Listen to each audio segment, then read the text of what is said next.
ചുവന്ന് തെറ്റി വാങ്ങാൻ പോയപ്പോഴാണ് ഈ ഒരു സുന്ദരി കണ്ട് വളരെ ഇഷ്ടപ്പെട്ട് ഞാൻ സ്വന്തമാക്കിയിരിക്കുന്നത്. ചെറിയ ലീഫോടുകൂടി നല്ല റെഡ് കളറിലെ ഒരു ഹൈബ്രിഡ് ഇനത്തിൽപ്പെട്ടാണ് ഈ ചെറുത്. ഇതാണെങ്കിൽ നല്ല നീളമുള്ള ലീഫ് ഉള്ള നല്ല ചുവന്ന പൂക്കൾ കൊലയായിട്ട് ഉണ്ടാകുന്ന ടൈപ്പാണ്. ഇത് രണ്ടും ഒരു പോട്ടിലേക്ക് മാറ്റണം. അപ്പോൾ നല്ല രീതിയിൽ അതെങ്ങനെ നടണം, എങ്ങനെ നട്ടാലാണ് നന്നായിട്ട് പൂവ് ഇടുക എന്നുള്ളതാണ് ഇന്നത്തെ വീഡിയോയിൽ. അതിൻ്റെ പോട്ടി മിക്സ് എങ്ങനെയാണ് നടുന്നതെന്നാണ് ഡീറ്റെയിൽഡായിട്ട് കാണിക്കുന്നത്. ഡീറ്റെയിൽസ് മിസ്സാകാതിരിക്കാനായിട്ട് ഇത് സ്കിപ്പ് ചെയ്യാണ്ട് മുഴുവനായി ഒന്ന് കാണണം കേട്ടോ.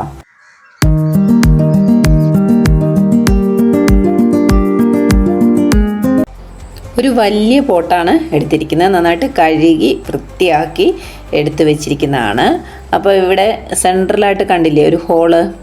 അപ്പോൾ അവിടേക്ക് നമുക്കൊരു ഓടിൻ്റെ കഷ്ണമോ അല്ലെങ്കിൽ ഇഷ്ടികയുടെ കഷ്ണമോ എന്തെങ്കിലും വെച്ച് കൊടുക്കാം. നല്ല ഒരു ഡ്രെയിനേജിന് വേണ്ടിയിട്ടാണ്. അപ്പോൾ ഞാനതൊരു ചെറിയ ലെയറായിട്ട് ഇട്ട് കൊടുത്തിട്ടുണ്ട്. ഇനി അതിൻ്റെ മുകളിലായിട്ട് ചെറിയ പുല്ലുകൾ ഉണങ്ങിയതും പച്ചയുമായിട്ട് കുറച്ചേറെ വെച്ച് കൊടുക്കുന്നുണ്ട്. വളരെ നല്ലതാണ് ഇങ്ങനെ പച്ചപ്പുല്ലും ഉണങ്ങിയ പുല്ലും ഒക്കെ വെച്ച് കൊടുക്കുന്നത്. ഇത് നന്നായിട്ട് പെട്ടെന്ന് തന്നെ വളമായിട്ട് മാറുന്നതാണ്. ഇനി അതിന് മുകളിലേക്ക് കരിയിലയാണ് ഇട്ട് കൊടുക്കുന്നത്. അപ്പോൾ ചട്ടിക്ക് വലിയ ചട്ടി ആയത് കാരണം നമുക്കിത് വലിയ മണ്ണ് തന്നെ ഉപയോഗിക്കുകയാണെങ്കിൽ ഭയങ്കര വെയിറ്റ് ആയിരിക്കും. അങ്ങോട്ടും ഇങ്ങോട്ടും മാറ്റാനുള്ള ഒരു സൗകര്യത്തിന് വേണ്ടിയിട്ട് ആണ്. അപ്പോൾ അത് തന്നെയല്ല, കരിയില നല്ലൊരു വളമായിട്ട് മാറുകയും ചെയ്യും. അപ്പോൾ കുറച്ചേറെ കരിയില ഇങ്ങനെ നല്ല ഉണങ്ങിയ കരിയില വെച്ച് കൊടുക്കുക. അതിനുശേഷം ഒന്ന് പ്രസ് ചെയ്ത് കൊടുക്കണം. എന്നിട്ട് നമ്മൾ ചുവന്ന മണ്ണാണ് ഇട്ട് കൊടുക്കുന്നത്. അതായത് മണ്ണും മണലും കൂടെ മിക്സ് ആയിട്ടുള്ള നമ്മുടെ മേൽമണ്ണാണ് എടുത്തിരിക്കുന്നത്. അത് കുറച്ചേറെ ഒന്ന് ഇട്ട് കൊടുക്കുക കരിയിലയുടെ മുകളിലായിട്ട്.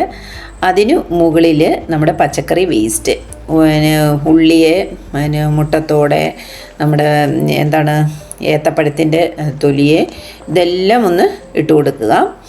എന്തോരം വേസ്റ്റ് ഉണ്ടോ അതൊക്കെ ഇട്ട് കൊടുക്കുക, പച്ചക്കറി വേസ്റ്റ്.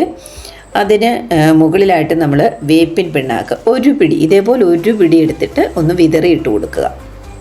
അതായത് കീടങ്ങളൊക്കെ ഉണ്ടെന്നുണ്ടെങ്കിൽ അതൊന്നും ഇല്ലാണ്ട് ഇരിക്കാൻ വേണ്ടിയിട്ടാണ് ഇട്ട് കൊടുക്കുന്നത്. ഒന്ന് സ്പ്രെഡ് ചെയ്ത് കൊടുക്കുക. ഇനിയും നമ്മൾ കുറച്ച് ചാണകപ്പൊടിയും അതുപോലെ തന്നെ ആട്ടിൻ കാഷ്ടവും കൂടെ മിക്സ് ആക്കിയിരിക്കുന്നതാണ്. അത് ഇട്ട് കൊടുക്കുന്നുണ്ട്. അതും ഒരു പിടി ഇട്ട് കൊടുക്കുന്നുണ്ട്.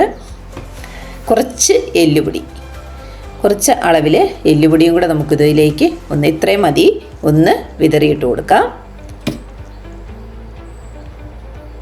അപ്പോൾ ഇത്രയും ആയി കഴിഞ്ഞു കഴിഞ്ഞാൽ നമ്മൾ ഇതിൻ്റെ മുകളിലേക്ക് വീണ്ടും കുറച്ച് അധികം കരിയില, നല്ല ഉണങ്ങിയ കരിയില തന്നെ ഇട്ട് കൊടുക്കുക. അതൊന്ന് ചെറുതാക്കി ഇട്ട് കൊടുക്കുകയാണെങ്കിൽ ഒന്നുകൂടെ നല്ലതായിരിക്കും. പെട്ടെന്ന് തന്നെ അത് വളമായിട്ട് മാറിക്കിട്ടും. അപ്പോൾ പിന്നെ ഒന്ന് നനച്ച് ഒക്കെ ആണെന്നുണ്ടെങ്കിൽ കുറച്ചും കൂടെ അത് താഴേക്ക് ഒന്ന് ഇരുത്തം വരും നനഞ്ഞതാണെങ്കിൽ. അല്ലെങ്കിൽ വെള്ളം ഒഴിച്ച് കുറച്ച് നേരം ഒന്ന് ഇട്ടതിന് ശേഷം ഉള്ളിലേക്ക് വെച്ച് കൊടുത്താലും മതി. ഞാനിപ്പം നല്ല ഉണങ്ങിയ കരിയിലയാണ് ഇട്ടേക്കുന്നത്. അപ്പോൾ അതിന് മുകളിലായിട്ട് ബാക്കി വന്ന പച്ചക്കറി വേസ്റ്റും കൂടെ ഇട്ട് കൊടുക്കാം. വീണ്ടും അതേപോലെ തന്നെ കുറച്ച് വേപ്പിൻ പിണ്ണാക്കും അതിന് മുകളിൽ മണ്ണും കൂടെ ഇട്ട് കൊടുക്കുന്നുണ്ട്. അതിന് നന്നായിട്ടൊന്ന് പ്രസ് ചെയ്ത് കൊടുക്കുക. അത് നമ്മൾ വെള്ളമൊക്കെ ഒഴിച്ച് കഴിയുമ്പോൾ ഇത് ശരിക്കും താന്നു പോകും. അപ്പോൾ നമുക്ക് അതിനനുസരിച്ച് നല്ല ഹൈറ്റിൽ തന്നെ ആക്കി വെച്ച് കൊടുക്കുക. അതിന് ശേഷം ഇനി ചെടി വെച്ചതിന് ശേഷം കുറച്ച് മണ്ണും കൂടെ ഇടേണ്ടതുണ്ട്. ഇനി ഞാനൊരു ബക്കറ്റിൽ നിറച്ചും വെള്ളം വെച്ചിട്ട് ഈ ചെടി ഇതിലേക്ക് ഇറക്കി വെച്ച് കൊടുക്കുകയാണ്. അപ്പോൾ ഈ ചെടി നിൽക്കുന്നത് നല്ല ചുമന്ന നല്ല പശപ്പുള്ള മണ്ണിലാണ്. അപ്പോൾ ആ പശപ്പുള്ള മണ്ണാണെങ്കിൽ തീർച്ചയായിട്ടും അത് മാറ്റി കൊടുക്കണം. അപ്പോൾ പശപ്പില്ലാത്ത മണ്ണ് തന്നെയാണ് നല്ലത്. എന്താണെന്ന് വെച്ച് കഴിഞ്ഞാൽ വേരുകളൊക്കെ നന്നായിട്ട് വേരോട്ടമൊക്കെ ഉണ്ടായി ചെടി നന്നായിട്ട് വളർന്നു വരാനായിട്ട് ഈ ഒരു മണ്ണിൽ നിന്ന് കഴിഞ്ഞാൽ വേരോട്ടം ഉണ്ടാവില്ല. അപ്പോൾ ഇപ്പോൾ വെള്ളം ഒരു ദിവസം ഇല്ലാണ്ട് വന്നു കഴിഞ്ഞാൽ ഭയങ്കര കല്ല് പോലെ ആയിട്ടിരിക്കും.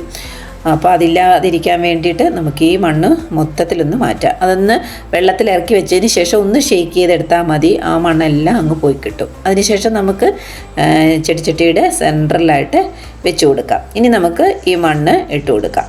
മണ്ണിട്ടതിന് ശേഷം ഒന്ന് ഉറപ്പിച്ച് കൈ കൊണ്ടൊന്ന് ഉറപ്പിച്ച് കൊടുക്കുക. അതിനുശേഷം ചുറ്റിനും കരിയിലേക്കും മീതയും ഒക്കെ ആയിട്ട് നന്നായിട്ട് മണ്ണിട്ട് കൊടുക്കുക. ഇത് ശരിക്കും ഒരു 3/4 ഭാഗത്തോളം ഞാൻ നിറച്ചിട്ടുണ്ട്. ഇത് കുറേ കഴിയുമ്പോൾ ഇത് ശരിക്കും താന്ന് വരും. അപ്പോൾ നമ്മൾ അത്രയും നിറച്ചിട്ട് കൊടുത്തുകൊണ്ട് കുഴപ്പമൊന്നുമില്ല. കുറച്ച് കഴിയുമ്പോഴത്തേക്ക് നന്നായിട്ട് താന്ന് കിട്ടും. അപ്പോൾ നന്നായിട്ട് മണ്ണിട്ട് കൊടുക്കുക. ചുറ്റിനും നന്നായിട്ട് ഉറച്ച് കിട്ടുന്ന പോലെ മണ്ണ് ഇട്ടതിന് ശേഷം നന്നായിട്ട് നനച്ചും കൊടുക്കുക. ചെടികളിലും തളിച്ചു കൊടുക്കണം, നന്നായിട്ട് നനച്ചും കൊടുക്കണം.